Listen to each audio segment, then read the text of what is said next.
Martin Popoff here, back with another edition of Reliving Old Reviews as a Useless Tool of Confusion. We're going to look at an old Alice Cooper review. This is going to be kind of interesting because we're looking at Melody Maker. So this is a UK review. Alice Cooper, August 7th, 1971. So this is of Love It to Death. So this is Alice Cooper's sort of debut album after the two weird Zappa Straight albums that went nowhere fast, Easy Action and Pretty's for You. This is the big sort of coming out party. Bob Ezrin is now involved. They're being better songwriters. As we know, it's going to be a fair bit of a hit album. Yes, I mean let's call it a hit because basically this band has this amazing run in the press, record sales, tickets, very, very compressed. Love It to Death, Killer, then we had Schools Out, $1 Billion Babies, Muscle of Love, all in a very tight time space. I think we ended 1973. All of a sudden, Alice goes solo. He's back with a solo album, 1974, Welcome to My Nightmare. So a lot of activity during this time. But let's see what MW, they only put the initials here, I'm not sure who wrote this, had to say about Alice Cooper.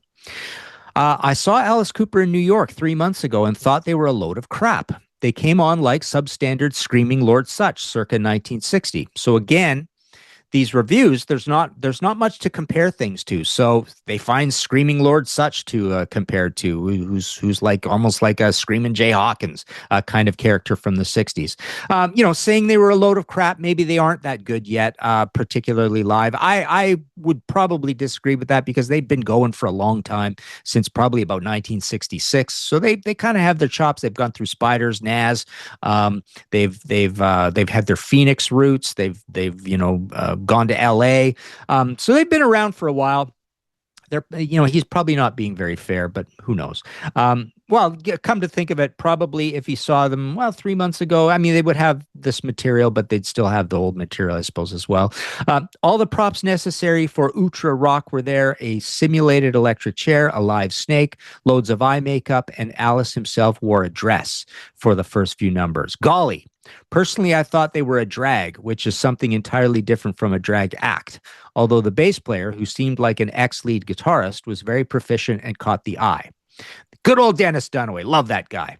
After listening to this album a few times, I'm a little more well-disposed to them. Essentially, I think they are a fun band. I don't know if they're too much fun. They can be a little kind of lighter sounding than you kind of think. And this is the most bleak looking album cover and gatefold album to the album. Come to think of it, very bleak looking look to it, and bleak production. I don't think Bob Ezrin gets some good sound really ever. Essentially, I think they're a fun. Okay, I don't pay too much attention to their claims of trying to express a concept of acting out in music and visuals, the sexual ambiguities of our age. Anyway, Jagger has taken good care of all that. Byproduct. There, he spells it byproduct, bi-product. Nice. Their social stance is too historic and tongue-in-cheek to be disturbing, while they are simultaneously not outrageous or far out enough to be more than mildly amusing for the blasé audiences of today. That's kind of weird to say because they are going to absolutely shock a lot of people, and it sounds like they've already got the props at this point when he saw them that they are starting to shock people, right? Musically, they are not much better. Strip away all the pretensions of their stage act, and you are left with hard rock and rollers. They used to be the Nas. Within those limits, they work quite well. Melodies are generally discarded in favor of hard riffing and echoey guitar, and now again during the breaks, one is reminded of the MC5. So again, not much to compare it to. He's saying it's hard rocking, but it's not really that hard rocking an album, and not as hard even as pretty much all the MC5 albums, maybe excepting Back in the USA. But yeah, it's an apt comparison, I suppose, a little bit. It does, they are going to become sort of the quintessential Detroit band for a while here, right? Who also go down well with the punk and pimply crowd. Punk crowd, interesting, 1971, punk and pimply crowd. The bassist, Dennis Dunaway, moreover, is spot on, solid, and nothing very artsy fartsy, which is how rock and roll bass should be. It's in the lyric context that they are interesting. The words often have a cynical, sarcastic edge to them that cuts through all the prevailing bullshit, and which was not particularly audible in the surroundings of New York's town hall. I'm 18, for instance, which is about confused adolescence and is sort of Alice's hymn to punk power. There's punk again. Wow. Has the line, I've got a boy's brain and an old man's heart, while Second Coming, Take a Bow, JC, has the chorus, it would be nice to walk upon the water, talk again to the angels at my side. Then again, the Ballad of Dwight Fry, about a man becoming gradually more insane in a mental asylum, has a lot of good throwaway lines like sleeping don't come easy in a straight white vest. Certainly this band does pose questions, but they are less concerned with sexual ambivalence than the search for a true relationship between the pop group and its more thrusting fans. What have I got that makes you want to love me? Is it my body? Someone I might be, sings Alice in Is It My Body, which proves that beneath the calculated cynicism, there lies a sense of pathos about the pop star role.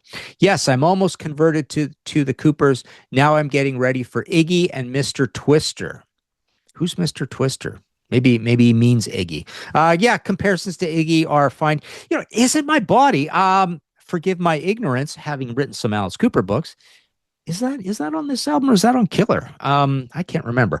But anyways, yeah, kind of a good review, thoughtful review. I love the two mentions of punk in this as well. More or less gets it right. We have that. I loved doing this episode. We have an episode, or did I do this for History in 5 Songs, my audio podcast? I can't remember. But anyways, I'm fascinated by that comparison between the classic Alice Cooper Band albums and the black and white period Blue Oyster Cult albums. I don't think anybody ever sounded like that. And both of them draw from the Doors as well.